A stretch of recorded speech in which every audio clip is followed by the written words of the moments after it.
Welcome, welcome, welcome. What's up and what's good? I'm Brolo, back at you again with another edition of what I'm calling Brolo's Picks. Just want to go through another brainstorm I have of this upcoming 2024 NFL Draft. Just doing a first round mock here. Last time I said it was going to get weird. I think I delivered on that. This time it'll get weird, maybe in a couple different places, but let's just get right into it. Now, pick number one, pick number two are probably going to be pretty chalk here. Caleb Williams, number one. Enough said. I mean, he's got all the talent in the world. There's a couple question marks off the field with him, but it's pretty cut and dry here. I think everyone knows it's going to be Caleb. Going over to number two, this is where the draft kind of starts, in my opinion. Last time I had the Commanders go Drake May. This time I'm going to have the Commanders go Drake May. I just think he's a clear-cut 1B to Caleb's 1A. There's not really any question marks off the field with Drake May. There might be one or two on the field with his accuracy or decision making. I honestly think Drake May has the second best arm in this class to someone we'll see a little bit later down the board. Hint, hint, it's going to be one of my favorite players. So, just saying. Anyway, I think Drake May has some shades of Josh Allen to his game, but I also think he has a little bit of Drew Bledsoe to him as well. They're somewhat similar, at least arm talent-wise. Leg-wise, not even close. Drake May is a very good scrambler. He's fast and he's quick. Not many people are really kind of seeing on that. I don't understand why, because he's got all the talent in the world. Now, this is where this draft kind of gets a little weird for me. I have a trade. Last time, I had a trade with the Broncos coming up. This time, I'm going to have a trade, except it's going to be with the Raiders. They are going to come up and take their guy.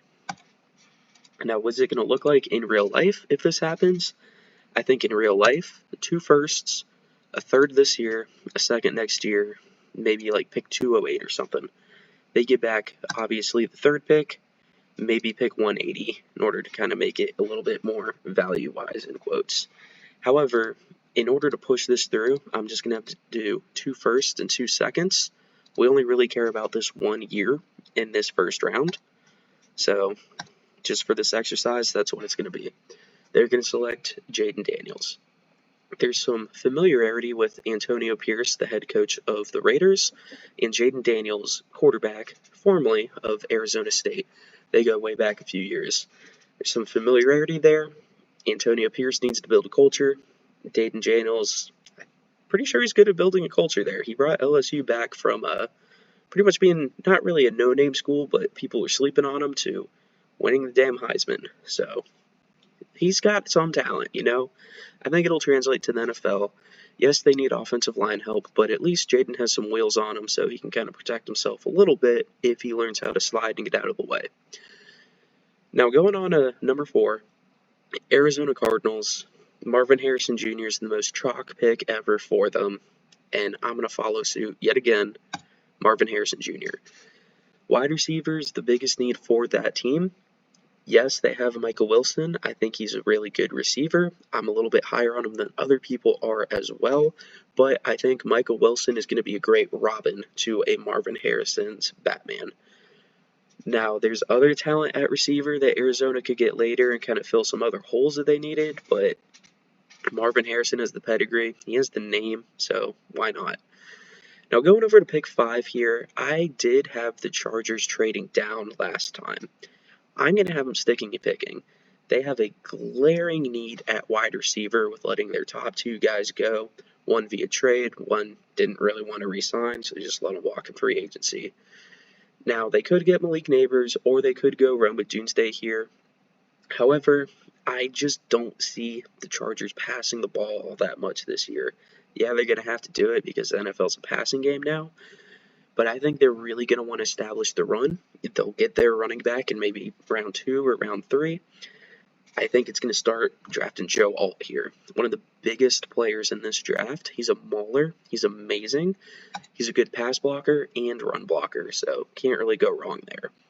Going over to pick 6 with the New York Giants, they need help in pretty much any skill position that hits the field, whether it be wide receiver, running back, cornerback, safety, linebacker, tight end to an extent, gunners on special teams, but that's obviously not going to be a first-round pick.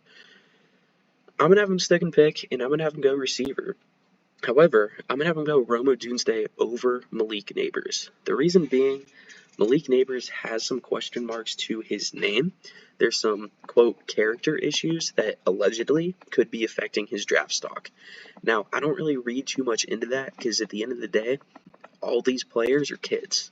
I mean, yeah, Bo Nix is like 25, but I mean, other than that, all these guys are still developing a little bit too. They're all going to be in brand new situations, brand new cities to them. There's going to be some learning curves with every single player. People are going to make mistakes. But I just think the Giants front office wants to have jobs next year. And Rome Odunze, right now at least, projects a little bit safer than Malik. Talent-wise, they're pretty much even in different ways. Malik's a little bit better after the catch. He can make guys miss. Rome Odunze is more of a balls in the air, the balls of mine kind of guy. I think they're both good. I think Rome fills that X position that they need, can work alongside Jalen Hyatt there. Going over the Tennessee Titans, last time I did this, I have them picking a defense. This time I'm going to have the same thing. However, I'm going to go Laiatu Latu, who I think is the best defensive player in this class, at least right now today. He tested extremely well. He played extremely well. There's medical concerns with him. I think he's good to go. I don't really see any long-term issues with any of his neck injuries or any other things that was going on with him, but really, I think Laiatu Latu is that guy. Now, this brings us to the Atlanta Falcons. I'm going to have something weird happen. I'm going to have a trade. Last time I had them stick and pick defense, they probably could do that, but they need a rebuild. They need to reset what they were trying to do with Arthur Smith. Obviously didn't work. Get rid of the quarterback. Bijan, I think they can build around. Drake London, I think they can build around. They got Kirk Cousins for a couple years. Hopefully his Achilles is fine. Now, I've been highlighting over New England. They're going to actually be the trade partners here with the Atlanta Falcons. In order to get this done, I'm going to overpay. I don't think it's going to be much, though. I think pick 13 is going to be involved, maybe pick 44, maybe pick 137. As I said, they probably might trade that pick away, so they wouldn't have that in this scenario. They get back 109, they get pick 8. Now, in order to get this done, I'm just going to overpay. The Patriots are going to offer first this year and 2 firsts next year just in order to get this done. Now, the reason why I had the Patriots trade up, it just makes too much sense. Last time I had this, except they traded up at 9 and picked receiver. This time I have them, obviously trade them up to pick 8. They are going to go heir apparent to Tom Brady, who we all thought was Mac Jones, but it's actually going to be J.J. McCarthy because he went to the same college, so he's going to be the same kind of player, right? No. I personally don't see J.J. McCarthy being a top 5 QB in this class. I think he's going to be QB 6 in this class. Obviously, there's a lot more upside to him than what I give him credit for. A lot of people have him going in the top 5. Vikings are rumored to trade up for him. Broncos could be rumored to trade up for him. Really, honestly, more teams than you think could be rumored to trade up for him. The Seahawks could be in play for quarterback. I highly doubt it, but they could. The Rams could. I mean, they have a first-round pick in, forever, but they don't have a need there.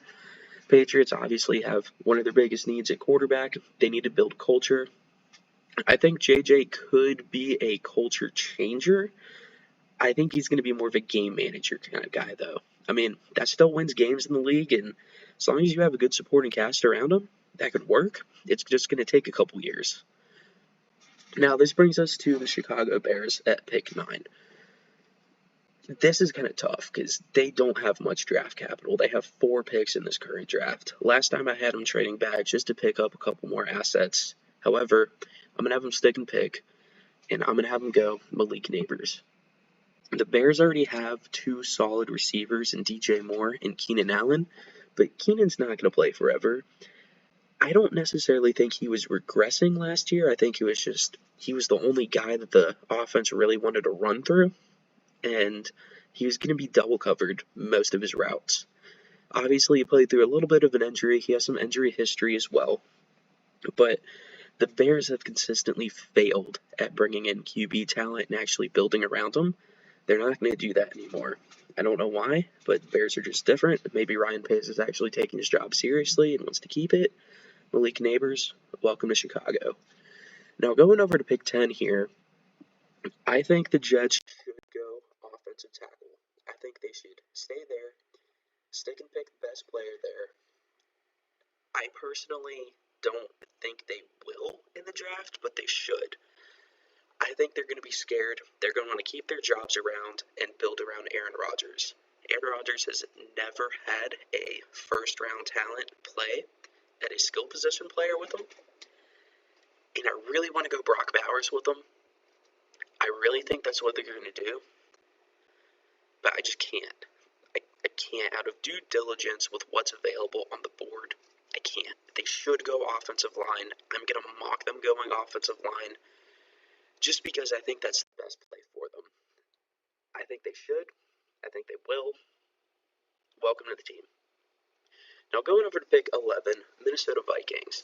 They traded for pick 23 that was owned by Cleveland, that went to the Texans, that now obviously the Vikings own. A lot of people say they did that in order to get ammo to move up into the top 5 and try to get one of these top QBs here, or potentially J.J. McCarthy at 5 with the Chargers.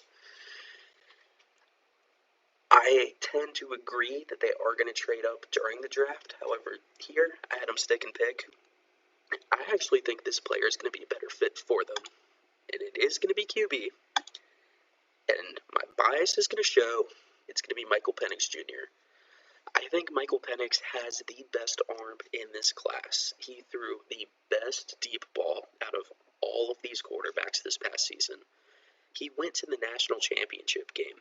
Yes, he did play with first-round talent Rome Odunze. Yes, he has Jalen Polk and Jalen McMillan, who are going to be drafted in this year. However, Michael Penix, I think, is just a difference maker. There's some injury concerns with him. He had 2 different knee surgeries, 2 different years. I just don't really think that's a big issue. Michael Penix Jr. is going to be that guy. He ran a 4.4 at his pro day as well. Not saying he's going to be a burner by any means, because he didn't really try to run too much. He trusts his arm a lot more. He trusts his eyes a lot more. I trust him. I would want him leading my team. If the Seahawks could draft him, I definitely would love that. I just don't see him really being available there. I think he's going to go higher than a lot of people think. Now, going over to pick 12 with the Denver Broncos, there's obvious needs here. This could be really controversial, but I'm just going to go for it. I'm going to have him sticking to picking and also going quarterback, but going Bo Nix. I'm a Pac-12 believer. Rip Pac-12, I mean, it is no more. Bo Nix, I think, is definitely a first-round talent guy. A lot of people like to hate on him due to his game back at Auburn. This guy was 18, 19 years old going up against NFL talent every single week. It's going to be very hard for anyone to succeed there, especially at Auburn as well. They weren't really the best roster team. Kind of showed. Bo got out of there. He went Bo's way over to Oregon, and, Oregon was pretty good too. They could have been in that playoff game, but they just couldn't get past Michael Penix in Washington. There's a reason for that. That's why Michael Penix won 1 pick before. Now, going to the Falcons at pick 13. Last time I had him go defense. This time I'm going to have him go defense. Same position, same player at Dallas Turner. They need to rush the passer. Their division's really winnable. It's a cupcake division, like I've been saying. Really, you probably only need to score about 4 touchdowns to win a game in that division, and it's kind of sad, but that's the nature of what football is right now. They need edge rusher. They need to be able to pass rush the quarterback and stop offensive linemen in their tracks, slow down offenses, give Kirk Cousins more time to do his Kirk magic, and, Falcons could go to the playoffs next year. Who knows? Now, going over to pick 14 with the Saints. There's some needs here. Tight end, yes. Corner, yes. Offensive line, yes. Edge rusher, yes.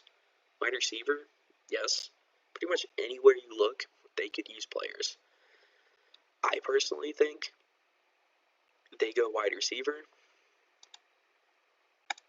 Brian Thomas Jr. is really good. Adonai Mitchell's really good. Xavier Worthy. I think he's a little bit more than what John Ross delivered as a one-trick pony with speed. I just like this fit of Brian Thomas Jr. with the Saints. Now, Chris Olave, yes, he's a very good receiver, and I think he's going to feast.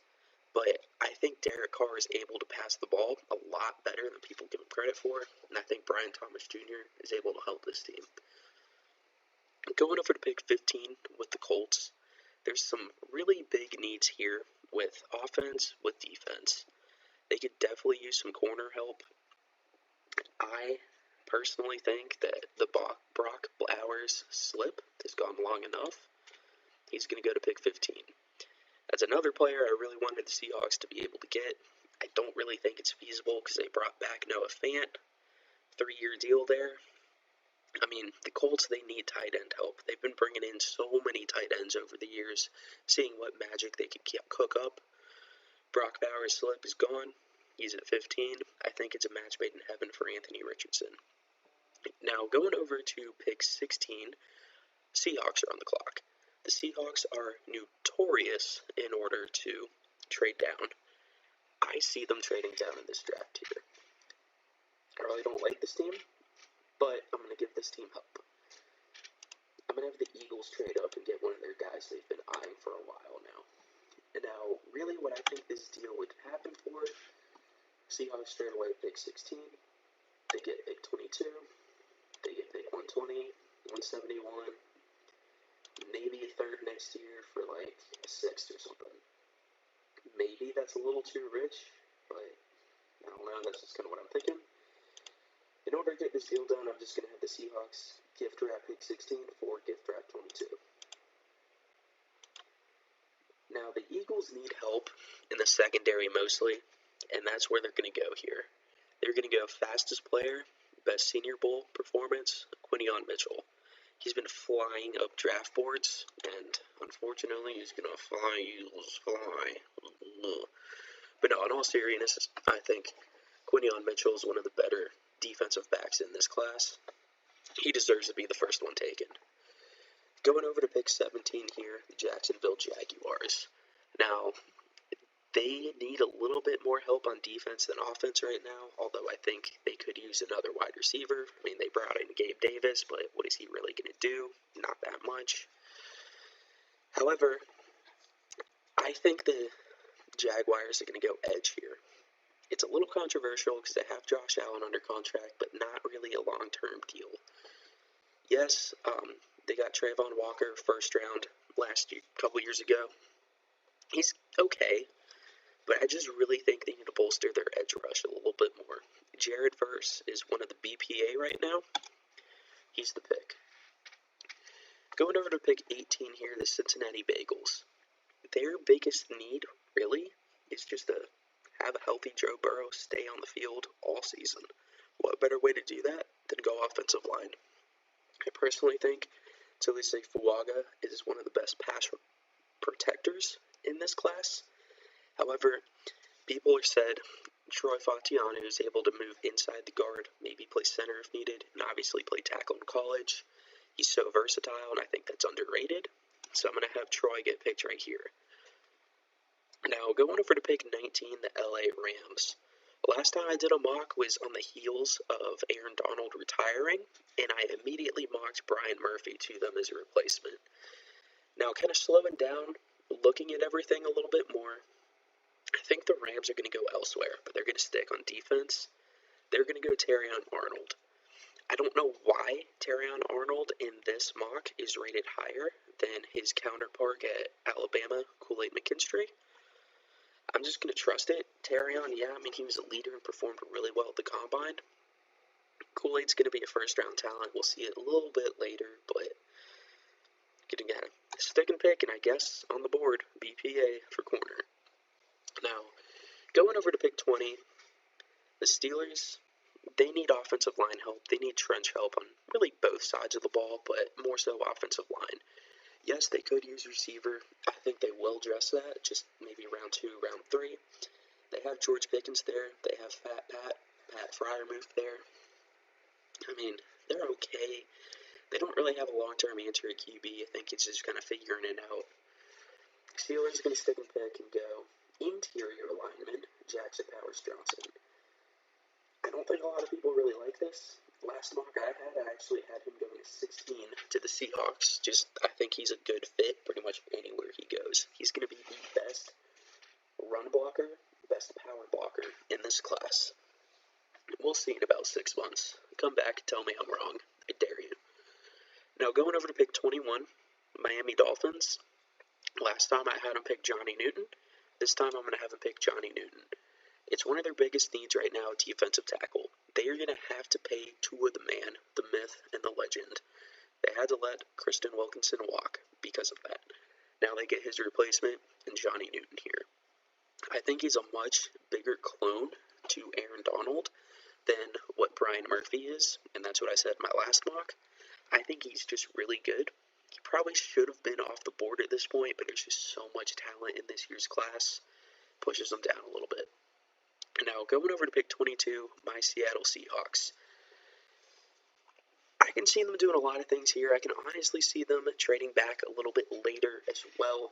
I like Chop Robinson. I think he'd be a smart fit. He's a big power rusher and what the Seahawks really go after. But I think they're going to stick and pick this time and go Brian Murphy the second.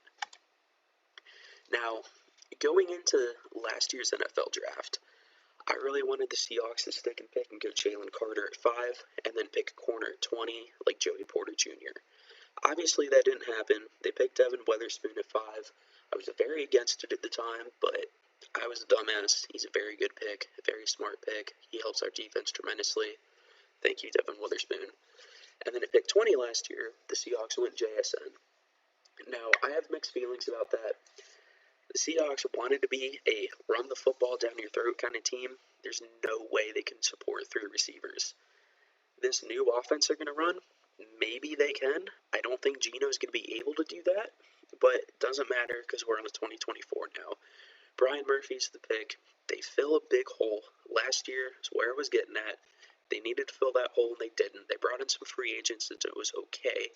They do have Leonard Williams there, and yes, they did re-sign him, but Brian Murphy and Leonard Williams there, and Boye Mafe, looks like the Legion of Boom 2.0, except on the line, they are no longer the Legion of Whom. Now, going over to pick 23, the Minnesota Vikings. I'm going to have them stick and pick here, and I'm going to have them go Chop Robinson. Chop has the chops. He has potential to be a top 5 pick in this class, but he needs to work there. There's a lot of development that needs to happen there. He's very raw, but he's very athletic. Minnesota, they need help elsewhere. They need offensive line. They could use interior line. They need a lot of secondary help. Chop Robinson is just some guy you cannot pass on in this stage of the draft. Now, going over to pick number 24, I think the fall's been long enough to Tulise Fuaga. The Giants lost a lot of offensive line help here. Tyron Smith is no more there. He's on the Jets. Tulise Fuaga, welcome to the team. Ironically enough, I think Tyron Smith was picked 24 overall as an offensive tackle, and here you go. He could be big shoes to fill, but I think Fuaga is able to fill them. Now with pick 25 here, I think I did this last time. Really boring of me to do 2 back-to-back picks, but I think this fit is just great. I'm going to have the Packers go Cooper DeJean. Now, he's listed as safety here. I have no idea why. Probably a disrespect to his pigment. He can play corner. He can play safety. He can play nickel. He can play wherever you want him to play. Probably could bulk up and play linebacker. I'm very fearful that people might tell him to do that in the NFL. Please don't. Please draft him as a corner that can play nickel, that can play in the secondary, and in the boundary. Maybe if there's an injury, he can do it. I promise you, he can do it. Just let that man cook. He's going to be good. People, I don't understand why. They don't think he's going to be able to kind of sit out there on an island. I think he's going to be a great instinctive player. Time will tell, but I'm right, you're wrong. Going over to pick number 26, Tampa Bay Bucks. Now, last time I had him go Xavier Worthy because really they need speed on the offensive line, offensive side of the ball. Yes, they still need that, but there's just value to be had here. Like I said earlier, I think Kool-Aid McKinstry is a better corner than Terran Arnold. Kool-Aid fell for whatever reason. He's just really low in this ADP, in my opinion. He goes to Tampa Bay. He fills one of their bigger needs here. Like I said earlier, when the Falcons are on the clock, this division is very cupcake-like. Anyone can really win it. This team brought back Baker, which I think was great. I never thought Baker was a really bad pick. He was just put in bad situations. No one really gave him a chance until Tampa Bay. He's proved himself. He's here. He's arrived. Go win a division, young gun. Now, with pick 27 here, Arizona Cardinals, they went Marvin Harrison Jr., filled their biggest need on the offensive side of the ball. Now, I think they're going to fill their biggest need on the defensive side of the ball. They're going to go Nate Wiggins.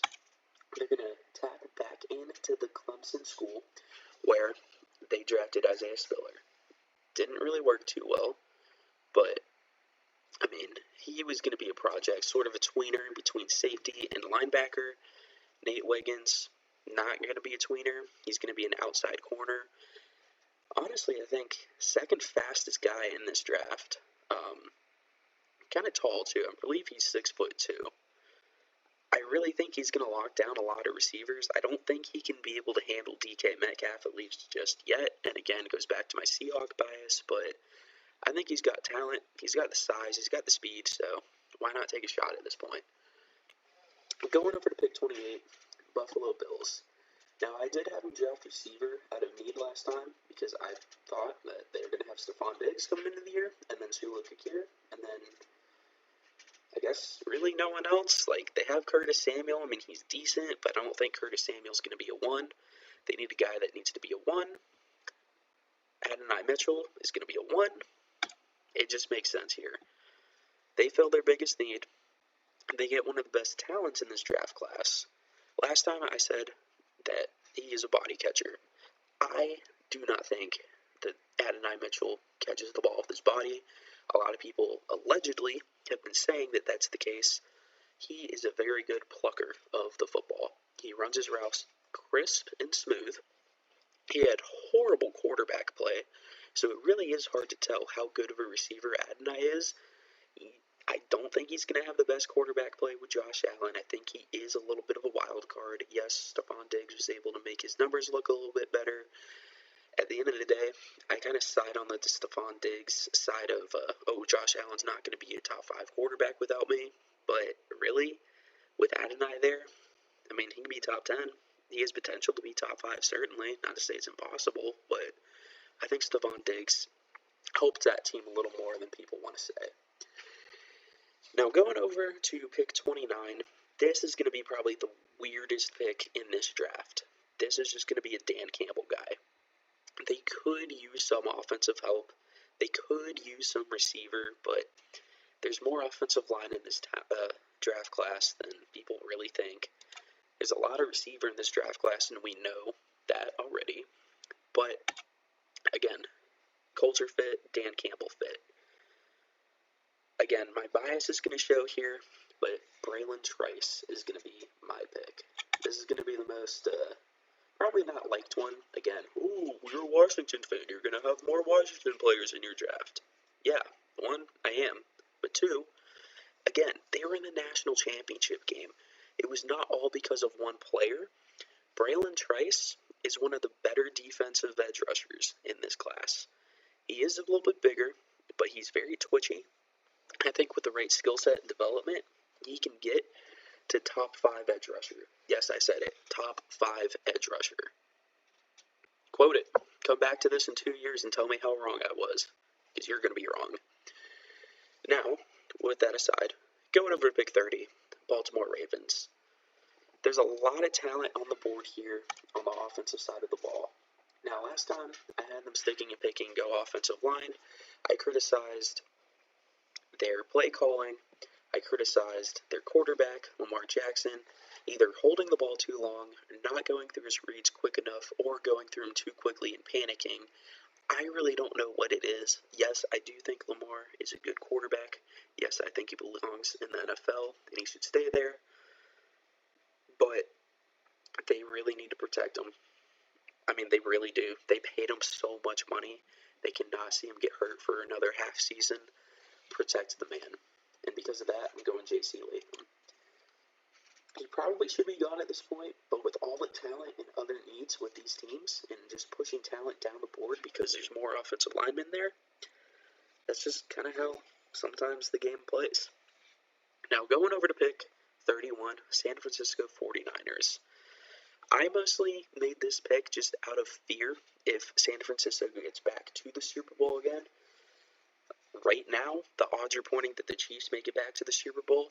I don't think San Francisco wants to play against Patrick Mahomes with Xavier Worthy, so part of this move is kind of a defensive pick here, and just take Xavier Worthy so the Kansas City Chiefs cannot. Is that smart? No, not at all. However, the 49ers kind of need some receiver help there. Yes, Deebo Samuel's on the team for a couple more years, but he is getting up there in age, and he's sort of that hybrid receiver slash running back, and apparently all the experts say once a running back hits 28, you're pretty much dead unless you're Derrick Henry. Yes, Deebo plays receiver, so I think he can stick around for a couple more years and be super relevant, but, I mean, if one injury to receiver in that room, they don't really have another guy there. Yes, they have Brandon Ayuk, but I'm not sure if he's going to re-sign there. I don't know if he wants to or not. Honestly, it'd be kind of stupid not to, but they got to pay Brock Purdy. They got to pay a lot of their defensive players unless they want their team to deteriorate there. So, really, why not start building for the future with Xavier Worthy? Yes, I do think he's a little bit of a one-trick pony, but like I said earlier, he has a little bit more skill set than John Ross. I think Kyle Shanahan's going to bring out the best in him. He's going to be my pick there. Now, going over to pick 32, Kansas City Chiefs, last pick in the first round, and then we're done. Then you can come off this video here, do whatever you want, but with the Chiefs, it'd be popular to go wide receiver for them. I don't think they're going to do that. They brought in Hollywood Brown.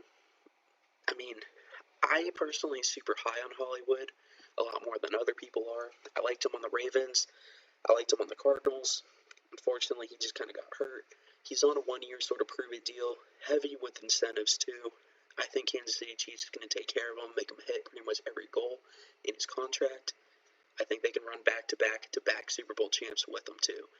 Because of that, I'm going to have the Chiefs go defense, and I'm going to have them go Darius Robinson. Do they need edge rusher? No. Is it nice to have in a luxury? Yes. And the Chiefs are pretty much set up to be in a luxury spot for this draft.